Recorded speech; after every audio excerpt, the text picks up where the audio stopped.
காட்சிப்படுத்துவது குறித்து மூன்றாம் அரங்கின் அனுபவ பகிர்வு இது.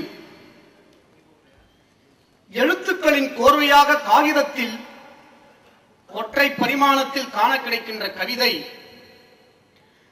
வாசகரின் மௌன வாசிப்பில் அவரவர் அனுபவங்களுக்கேற்பவும் புரிதலுக்கேற்பவும் மனதிற்குள் முப்பரிமாணம் கொண்டதொரு அரூப காட்சியுடன் கவிமனத்தின் காலடி சுவடுகளை தேடி அலைகிறது.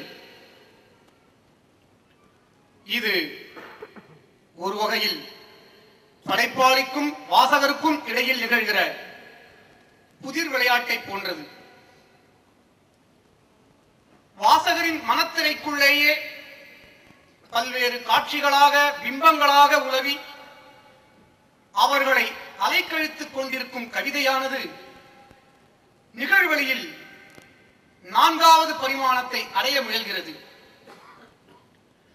கவிதையை நிகழ்வெளியில் காட்சிப்படுத்தும் போது அதனை வரிக்கு வரி உடல் வழி மொழிபெயர்ப்பது என்கிற அபாயமும் நிகழ்கின்ற சாத்தியம் இருக்கிறது. இந்த அபாயத்தை தவிர்க்க எத்தனிக்கும் உண்மையான கலைஞர்கள் சவால்களை எதிர்கொள்கிறார்கள்.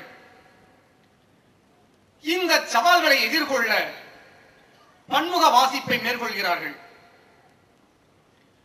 பன்முக வாசிப்பின் மூலம் கவி தன் எழுத்தை கவிதையாக ரசமாற்றம் செய்த கண்ணிகளை தேடுகிறார்கள். அந்த கண்ணிகளை கைப்பற்றி படரும் கொடி போல கவிதையின் படிமங்களை உருவாக்கிக் கொண்டு படிமங்களின் வழி காட்சிப்படுத்த முயல்கிறார்கள். காட்சிப்படுத்தலில் ரூப அரூபங்கள் ஒன்று கலந்து கவிதைக்கு மேலும் வலு சேர்க்க முயல்கின்றன. இந்த முயற்சியில் வெற்றி தோல்விக்கு இடமில்லை. தேடல் முக்கிய பங்காற்றுகிறது. தேடல்தான் நிறைவின்மையை அறிவுறுத்திக் கொண்டிருக்கிறது. ஏனெனில் தொடர்ந்த செயல்பாடுதான் வெற்றியை அறிவித்துக் கொண்டு வருகிறது. நன்றி.